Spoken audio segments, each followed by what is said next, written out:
Hello students, आज हम पढ़ेंगे chapter 1.2 an encounter of a special kind.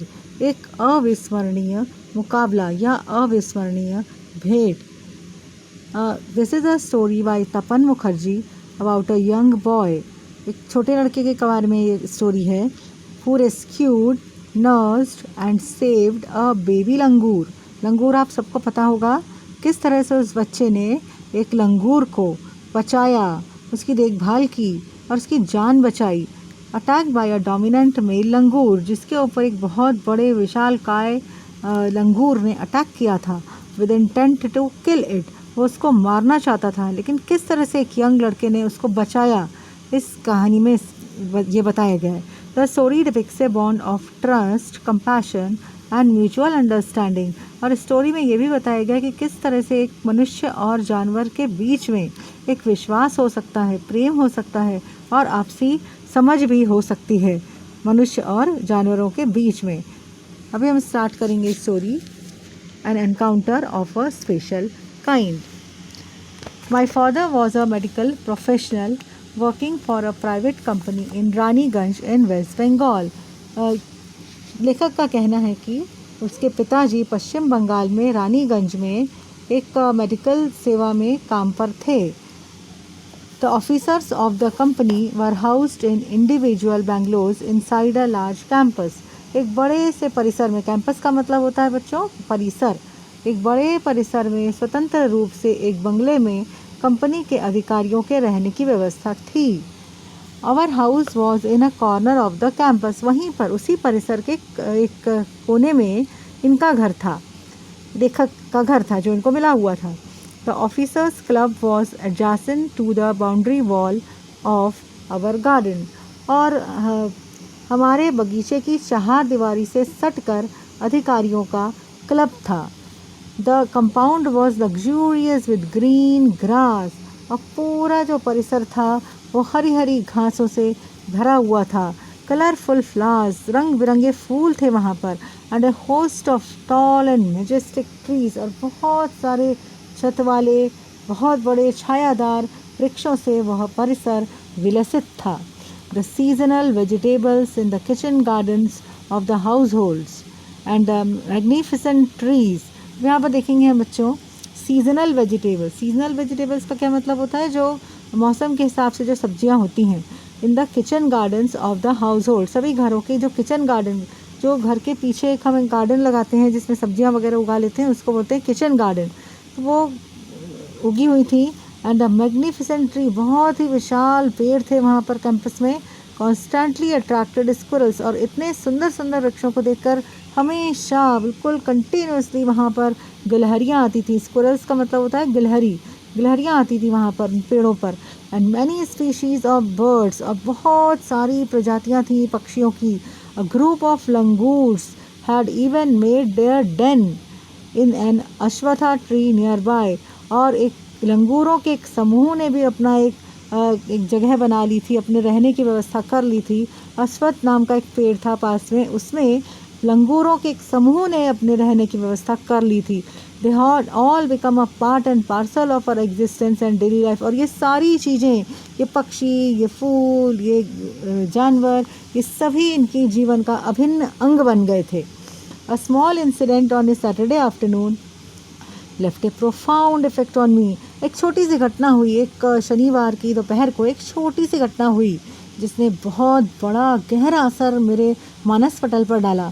And unfolded before my eyes a whole new dimension to the wonders of God's creation. और इस तरह से मेरी आंखों के सामने एक कुछ दिखा। अनफोल्ड हुआ का मतलब होता है रिवील, दिखा, कुछ दिखा इनको अपनी आंखों से। होल न्यू डायमेंशन, इसे एक नया फैक्टर ऐड कर दिया, पूरे नया एक परिवेश, नया परिदृश्य ऐड हो गया to the wonders of God's creation, की भगवान की रचना कितनी वंडरफुल हो सकती है, ये इन्होंने देखा उस दिन। It was a few days into the Puja vacation. Puja की छुट्टियों को थोड़े दिन बाकी थे। Just like for any other child The holidays provided an opportunity for me to become engrossed in various magazines. किसी भी और बच्चे की तरह छुट्टियों में इनको भी अपॉर्चुनिटी मिली कि किस तरह ये एनग्रॉस हो जाएं, एनग्रॉस यानी पूरा डूब जाए, पूरी तरह से ये बुक्स में डूब गए थे, बुक्स मैगजीन्स वगैरह ही पढ़ते थे. And story books published specially for children in the festive season. और किस तरह से फेस्टिवल्स में बच्चों के लिए जो कहानियों की किताबें आती हैं उनको ही ये पढ़ते थे. आफ्टर ए हार्टी लंच, तो दोपहर की घटना का ये वर्णन कर रहे हैं, उसकी भूमिका बना रहे हैं, तो आप भी देखेंगे कि क्या हुआ उस दोपहर को. After a hearty lunch, hearty का मतलब होता है बहुत ही अच्छा, होलसम, सफिशिएंट लंच इन्होंने लिया. My parents and my younger sisters lay down for an afternoon nap. इनके पेरेंट्स और इनके छोटी सिस्टर्स वो लेट गए. आफ्टरनून नैप का मतलब होता है दोपहर के आराम के लिए. And I settle down with story book. और ये जो लेखक थे उनको पढ़ने में ही बहुत ज़्यादा रुचि थी, तो वो एक तरफ बैठ गए अपनी स्टोरी बुक को लेकर. The quite afternoon presented the perfect backdrop for reading an adventure story. बिल्कुल शांत दोपहर थी और उसके लिए परफेक्ट बिल्कुल बैकग्राउंड बना ताकि ये एक साहसिक कहानी पढ़ सकें दोपहर के सन्नाटे में. The silence was occasionally broken by the sound of my family snoring. और वो जो सन्नाटा था, बीच बीच में उस सन्नाटे में भंग पड़ता था. किससे? इनकी जो फैमिली सो रही थी उसके खर्राटों से. The intermittent chirping of house sparrows. बीच बीच में, इंटरमिटेंट का मतलब होता है बीच बीच में. और जो ये गौरैया होती है, पक्षी होती है, बर्ड्स होते हैं, वो अपनी चूँ चूँ कर रहे थे, चहक रहे थे, उससे भी डिस्टर्ब हो रहा था. The harsh cawing of a crow. Crow आपको पता होगा, कौआ, वो काँव काँव कर रहा था कर्कश तरीके से. And the shrill call of a kite flying high above the ground. और इसी के साथ और एक चील भी उड़ रही थी ऊंचाई पर. उसके कर्कश चीख से भी इनका ध्यान थोड़ा थोड़ा भंग हो रहा था. Minutes ticked by. इस तरह से मिनट बीतते जा रहे थे. I became deeply absorbed in the book. और लेकिन इतने डिस्टर्बेंस के बावजूद वो जो लेखक थे वो अपनी स्टोरी में डूबे हुए थे, मगन थे और पूरी तरह से पढ़ रहे थे बुक को. Suddenly I heard a group of street dogs barking. अचानक उनको सड़क के जो कुत्ते रहते हैं उनके भौंकने की आवाज़ आई. दूर कहीं फ्यूरियसली, बहुत ही विचलित होकर वो भौंक रहे थे. I chose to ignore the commotion. Commotion का मतलब होता है नॉइज़ एंड कन्फ्यूजन. तो इन्होंने इग्नोर किया. पहले तो इन्होंने वो उस शोर को इग्नोर किया, ध्यान नहीं दिया उसकी तरफ. The thinking that the pack of dogs might have cornered a hapless pig. इनको ऐसा लगा कि एक आध बेचारे सूअर उन कुत्तों के बीच फंस गए हैं. उनको ऐसा लगा कि जो गली में सूअर घूमते रहते हैं या पिग्स घूमते रहते हैं वो कुत्तों के बीच में फंस गए हैं. तो उन्होंने उस शोर शराबे की तरफ, कमोशन का मतलब होता है शोर शराबा, उसकी तरफ ध्यान नहीं दिया. But soon the barking became louder. लेकिन जल्दी ही वो जो कुत्तों की, डॉग्स की भौंकने की आवाज़ थी वो तेज़ हो गई और मोर एग्रेसिव और बहुत ही कर्कश, डरावनी हो गई. And the alarmed cawing of a flock of crows. और इसके साथ ही साथ कौओं के डरावने कर्कश स्वर ने उसे और कर्कश बना दिया.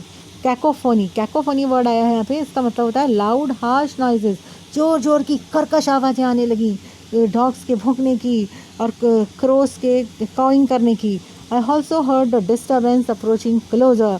और इन्होंने वो डिस्टर्बेंस, जो शोर शराबा था, वो धीरे धीरे धीरे उनको ऐसा महसूस हुआ कि वो और करीब आता जा रहा है. बाकी की स्टोरी हम पार्ट 2 में पढ़ेंगे. Thank you.